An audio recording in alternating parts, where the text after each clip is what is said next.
Before I get into the video, make sure you guys check out my last video where I tried to bake a Dragon Ball cake. I had a lot of fun making that. Make sure you guys show it some love and leave a like and share it out if you think it's funny. I had a blast making it. Now, disclaimer, this is just my opinion. If you guys have a different list, that's more than fine, but this is just my opinion of the 5 best comic book movies of the year. Okay, well, Happy New Year. I mean, it's someone's New Year somewhere, so I mean, I could just still say it. Right now it's currently the 31st of December, so right here on New Year's Eve, I just want to make a quick video of my top 5 favorite comic book movies of 2018. Now the way I ranked them was just based on like enjoyment. Like even if some films are better than others, I just think like when you're watching a movie, however you enjoy it is how you rank it. So that's how I'm gonna rank it. Alright, number 5, I'm gonna go with Venom. Now, I know Venom a lot of people don't like, and a lot of people like, and it's been blowing up overseas and everything. But I think Venom was was a crazy, kind of fun movie where like Tom Hardy pretty much carried the entire thing. So I mean, I'm not gonna be too like critical on it. I mean, it was just a fun movie. It knew what it was. It was a mid-2000s, out of time kind of superhero flick, or anti-hero flick. But I think the CGI was for the most part, was good enough. Venom was dope. I love the design. They didn't need the white spider. Tom Hardy sold it. He did a great job as Venom and Tom Hardy. As Eddie Brock as well. So I mean, it worked out, you know, pretty well. So I think I enjoyed Venom a lot more than probably most people. But I really dug it. At number 4, now before you get your pitchforks, I want to explain that this movie is a better film than number 3, but I enjoy number 3 more. Number 4 is Black Panther. Now, I love Black Panther. I love the music, love the culture represented. I love just everything about it, except a lot of the CGI looked really wonky and messy. Especially the ending fight was very lackluster with Killmonger. Like, it looked absolutely terrible.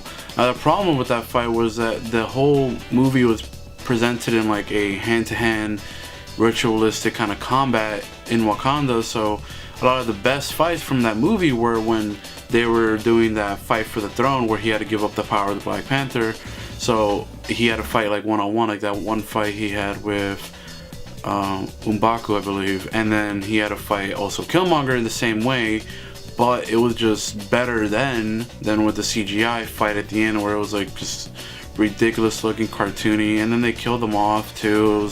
It was kind of whack. So that's how like I felt about Black Panther. I thought it was a really well-made film. The structure of the film is fantastic, but there's some parts that like lacked, and like I don't know, just in my opinion. Number 3, I have Aquaman. Now the reason I have Aquaman over Black Panther is, like I said, Aquaman is not as good as a movie as Black Panther is, but I just enjoyed Aquaman for what it was. It knew it was kind of like a cheesy kind of surfer bro kind of Aquaman type, but it blew me away with the visuals, and it was James Wan directing it, so I knew visually it was going to be stunning. But just some of the shots that they had and like the cinematography in this film was just like outstanding. All the underwater stuff didn't like, it never felt out of place, and he managed to, as tough as it is, he managed to make talking underwater and like being underwater kind of feel not real, but it felt, you know, possible. So he had a big task to do with this movie. The trench stuff was amazing. The visuals were amazing. Made Aquaman cool looking, even with the classic colors that he had on by the end. And in my opinion, it was more entertaining throughout the entire film than Black Panther, which is why I say Black Panther is a better film. But to me, Aquaman, I just enjoyed more than Black Panther. Now, number 2, I have Avengers Infinity War. Now, Avengers is just not a perfect movie, but I think it had such a big task to deal with, like over 30-40 characters, however many there were.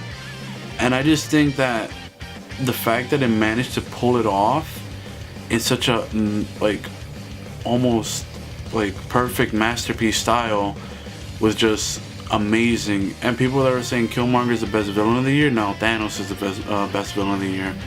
Like Thanos was just like the performance by Josh Brolin, the visuals with him too, like the cinematography of this movie was amazing too. The soundtrack, how epic this movie felt. Like it felt like, you know, it was do or die. Like it felt like for the first time in an Avengers movie, I felt like, you know, like they really have to get going. Like the tension was there, and like Thanos was just like badass. Especially, come on, that intro sequence with him beating the shit out of the Hulk. Like there's no question this movie deserves to be the number 1 or 2 on most people's list. Like this movie is just fantastic.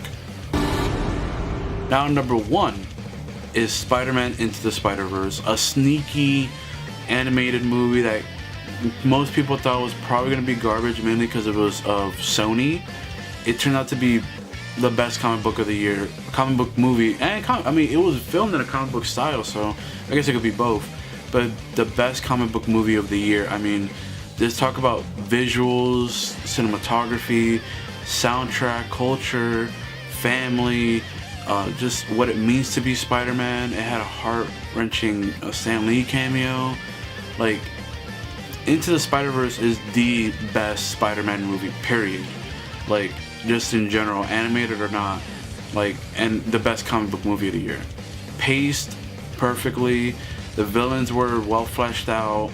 The characters had their motivations. For a movie that was just all of a sudden, like, you know, came out of the woodwork, and a group of, like, and to deal with more than one Spider-Man and Spider-Woman, it was such a tough task, but they pulled it off in flying colors. One of the best end credit scenes of ever, and just a masterpiece. Like, to me, it's the perfect comic book film of the year. Like, for me, there was nothing wrong with it. Alright, so that's gonna make my list. Let me know what you guys think. Let me know if you guys disagree or agree. Honorable mention is probably Ant-Man and the Wasp, but, like, you know, it's Ant-Man and the Wasp. It was good, it was enjoyable, but I didn't enjoy it to the fact, like, to the, you know, mainly because I guess I'm not a fan of Ant-Man that much, but that's probably why I enjoy Venom more. But let me know what you guys think. You probably disagree with my list, and if you do, let me know what your list is down below, and make sure you guys leave a like, comment, subscribe if you're new, and share the video out if you enjoyed. And I hope you guys all have a safe and happy New Year. Make sure you follow my Instagram, Twitter, and Snapchat down below, and I'll see you guys in the next video. Peace.